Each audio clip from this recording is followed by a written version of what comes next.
पाठ 3 हीरा और मोती। झूरी के पास 2 बैल थे, हीरा और मोती। दोनों में बहुत प्यार था। वे नाद में एक साथ ही मुंह डालते और हटाते थे। झूरी उनके चारे पानी का बड़ा ध्यान रखता था। वह कभी भी उन्हें मारता पीटता नहीं था। पशु भी प्यार का भूखा होता है। वे भी झूरी को बहुत चाहते थे। झूरी की पत्नी का भाई गया प्रसाद एक बार हीरा और मोती को कुछ दिन के लिए अपने गांव ले जाने लगा। बैलों को बड़ा आश्चर्य हुआ कि वह उन्हें क्यों और कहां ले जा रहा है। रास्ते में उन्होंने उसे बहुत तंग किया। मोती बाएं भागता तो हीरा दाएं। इस पर गया प्रसाद उन्हें बहुत पीटता। घर पहुंचकर उसने उनके सामने रूखा सूखा भूसा डाल दिया। बैलों ने उसे सूंघा तक नहीं। रात होने पर दोनों बैल रस्सियां तोड़कर भाग निकले। सुबह होने पर जब झूरी ने उन्हें थान पर खड़े देखा तो वह सब कुछ समझ गया और प्यार से उन पर हाथ फेरने लगा। झूरी की पत्नी ने जल भूनकर उनके सामने रूखा सूखा भूसा डाल दिया। फिर भी वे खुश थे। अगली बार गया प्रसाद दोनों को गाड़ी में जोत कर ले गया। वह उनसे दिन भर काम लेता और रूखा सूखा खाना देता। गया प्रसाद के घर में एक छोटी सी लड़की थी।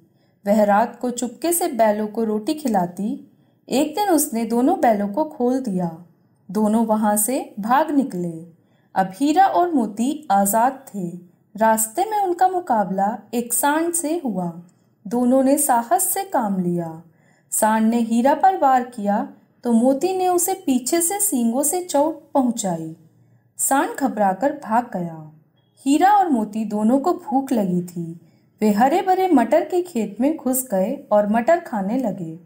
इसी दौरान खेत के मालिक ने उन्हें पकड़कर कांजी हाउस में बंद करवा दिया।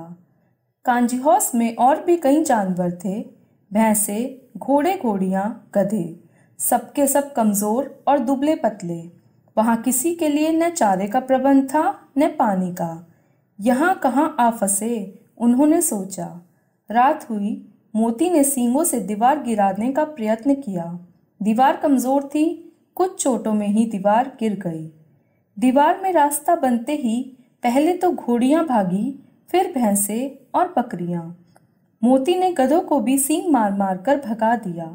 उसने हीरा से भी भाग चलने को कहा, पर हीरा ने मना कर दिया। सुबह होने पर कांजी हाउस वालों ने हीरा और मोती को नीलाम कर दिया। नीलामी में सबसे ऊंची बोली बोलकर एक व्यापारी ने उन्हें खरीद लिया। वह दोनों को लेकर अपने गांव की ओर चला। वह चुपचाप व्यापारी के साथ चलने लगे। रास्ता उन्हें जाना पहचाना लगा तो वे दोनों तेजी से भागे। आगे आगे दोनों बैल, पीछे पीछे व्यापारी। पर जब तक वह उन्हें पकड़े तब तक दोनों बैल झूरी के घर पहुंच चुके थे। बैलों को देखकर झूरी को बड़ी खुशी हुई। वह उनसे लिपट गया। इतने में व्यापारी भी वहां आ पहुंचा और उन्हें मांगने लगा। मोती ने आव देखा न ताव, वह व्यापारी पर झपटा।